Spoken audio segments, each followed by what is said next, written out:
Okay, we're live now in Karen's studio. Greetings from Tucker, Georgia. We're here in my studio where Paul is going to demonstrate the entire process of glazing a tiny plate.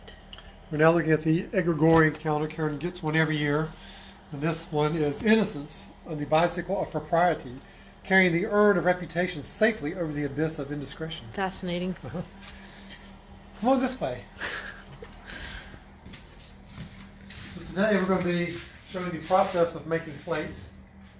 Well, glazing plates, I should say. First off, we will, there's moving a box. We'll start all over. It's okay.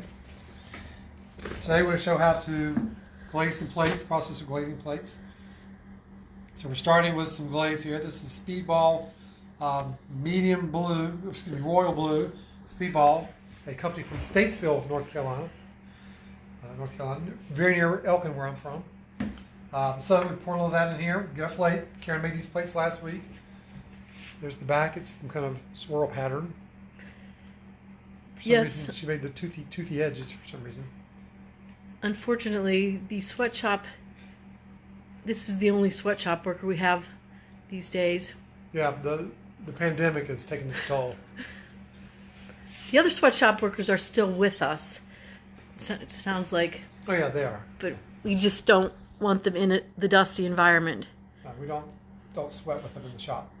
Okay, so you take your paintbrush, dip in the glaze, slather glaze on the plate. This is the back of the plate where the design is. And I'm almost already done with the back. I think we should dedicate this plate and video to the other sweatshop workers who can't be with us today. We're going to set up a system where they can glaze plates at their house outside. So I'll be sure to video that when that happens. They'll be very excited about that, I'm sure. Okay, so as you can see, this was glazed, and also amazingly, it's almost already dry because the glaze just sinks right into the clay. So now we're going to go and wash it off. Come with me. Stuff I've been working on for the last few months. That was the last video. We've moved on. Okay. So now we take our sponge. We're going to wipe the glaze off so it will show a pattern. Saturday Night Fever disco mirror.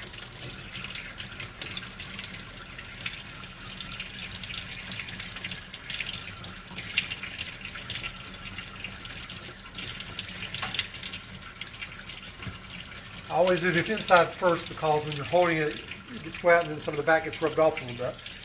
And that's where the pattern is. So now you just kind of lightly go over the pattern. I'm realizing right now I probably should have put my glasses on to do this, but that's okay.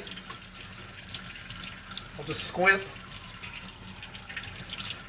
and wipe off the pattern. Not too hard, just enough. So we can reveal what it looks like on the back. Okay, wipe off the little excess and hit the front again so that when it is fired, it will not have blue in the middle. It will have a nice white plate there in the middle, and then the design on the back. Before we fire these, Karen will probably wipe off the inside again so it will not look too blue. Made with one of the new stamps I made. Available on my website, www.karenfincannon.com. Oh, geez, Karen. Okay, next we have one that's already dried a little bit. This probably could be dipped in a few minutes. We're going to dip it into this green glaze. We have to mix it up a little bit first. You all will be happy to know that Paul steam pressed his shirt because it was just a little bit too wrinkly for this video. So there he is. First thing he's steam pressed in over a month. Yep. Okay, now we take the, what are these things called? Tongs. Okay. Take these tongs, as you can see they're well used.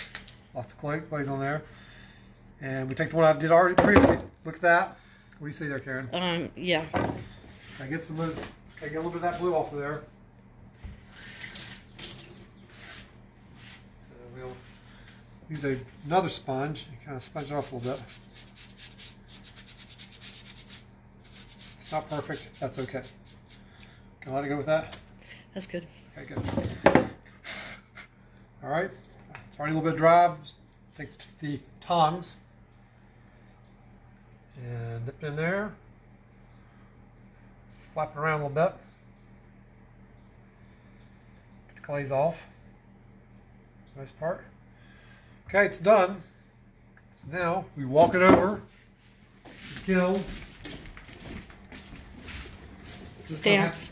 It so happens that there's a stilt waiting for it. Placed on the stilts. That way it does not stick to the wall or to the shelf there. And then we'll fire it. So, Karen, probably take how long to fire, do you think? 8 hours. 8 hours, and it'll get to what temperature? 1896. 1896, okay. Right, why you showed me, you're the one that's talking. Okay, now, after that, it comes out of the kiln looking like this. This one we did previously.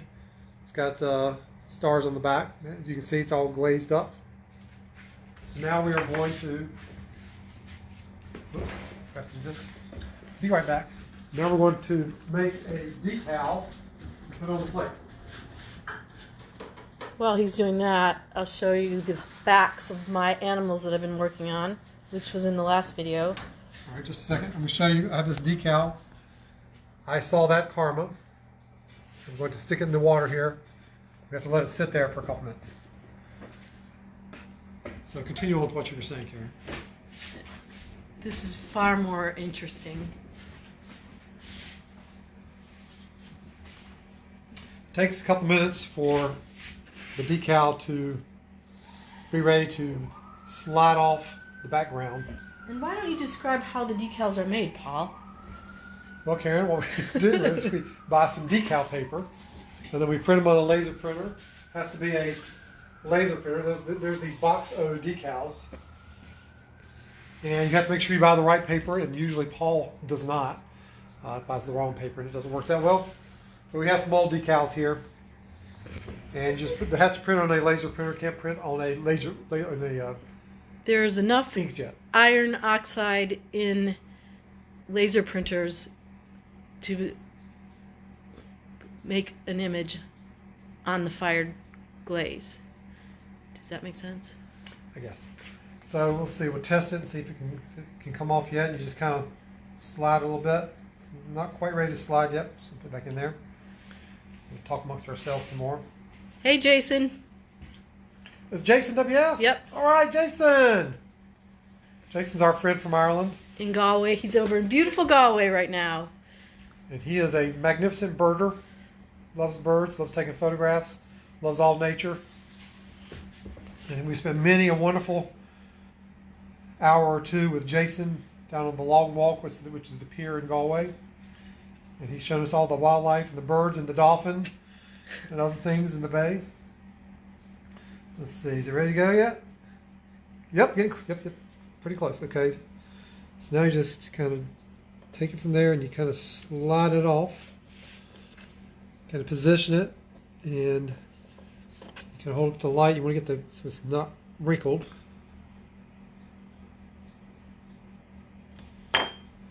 And that's pretty much it. So now we'll just let that rest. It's going to go in the kiln just like that, and then it's going to come out looking something like this. So you can see it's got a little bit of a sepia tone to it. This is more black because that came from the printer, but it gets a little sepia tone once it's been fired. And obviously that one says, I stopped understanding math when the alphabet decided to get involved, which is the story of Karen's life, which is why we had to leave states so she could avoid taking math at the University UNCG campus. And Susan, the reason inkjet, for some reason there's enough iron oxide in the ink of a laser printer, and I guess inkjet doesn't have any iron oxide. So that's what makes the it's a raw material used in some glaze. Iron oxide is a colorant used in some glazes. So that's what that is. I'm not really a potter, so a lot of technical questions I'm not able to answer, but I just was told that you have to use a laser printer. It's about chemistry.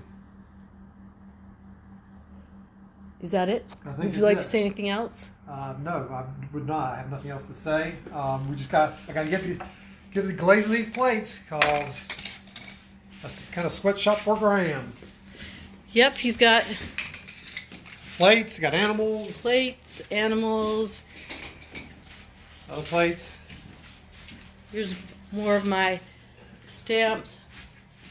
I'll give you another view of the animals I've been working on. Some new ones. Kangaroo. I've got an owl, a loris. That's a ring-tailed lemur. A squirrel monkey. Another squirrel monkey, bluebird, orangutan, crow, German shepherd, alligator, llama, Boston terrier, elephant, badger, chipmunk. Okay, First chipmunk I've ever made. You did this last time. Okay. So we're going to move on to finishing. I'll show you the rest of this. These are some in proper position here. These are some bowls that our sister did over the holidays. We have yet to finish them, but we are going to put a monogram G in there for Gibson and send them off to her. But you can also, just want to show you, can also print off photographs, even though they still only come out to the two colors, white and, well, originally this was black, but now it's sepia tone. So even though they're photographs, you can still do those kinds of things. And Karen thinks there's some way to actually do it in color, but I don't think we've solved that mystery yet. All right, that wraps this up. Well, thanks everybody for watching. And there's my sister Joy in the bottom of a dog bowl. We're not sure why she wants her dog to have a picture of herself, but she does. Hope you all stay safe and well, and we'll see you next time. Bye. Bye.